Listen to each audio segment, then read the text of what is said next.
നിന്റെ കാറിന്റെ ഡിക്കിയിൽ നിന്നും അവരുടെ ചോര പുരണ്ട വസ്ത്രങ്ങളും വലിയൊരു കൊടുവാളും കിട്ടി. വാളിലും വസ്ത്രത്തിലും കണ്ട രക്തം DNA ടെസ്റ്റിലൂടെ എന്റെ ഭാര്യയുടെയും മോളുടെയുമാണെന്ന് തിരിച്ചറിഞ്ഞു.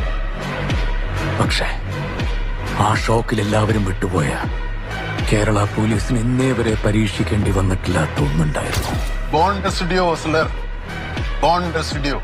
എല്ലിന്റെ ചെറിയ ചെറിയ തരികൾ.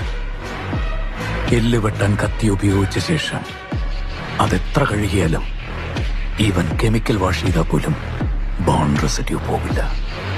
നീ എന്റെ കുടുംബത്തെ വെട്ടിമുറുക്കാൻ ഉപയോഗിച്ച കത്തിയിൽ ബോൺ റെസിഡ്യൂവിന്റെ ഒരു അംശം പോലും ഉണ്ടായിരുന്നില്ല. ദാറ്റ് മീൻസ് എന്റെ ഭാര്യയും മോളും വെട്ടിമുറുക്കപ്പെട്ടിട്ടില്ല. പക്ഷേ അവരെ ആരെന്ത് ചെയ്തു എന്നുള്ളത് നിനക്കറിയാം. എത്ര കാലമെന്നറിയോ ഞാൻ ഇതിനെ കാത്തിരിക്കുന്നു.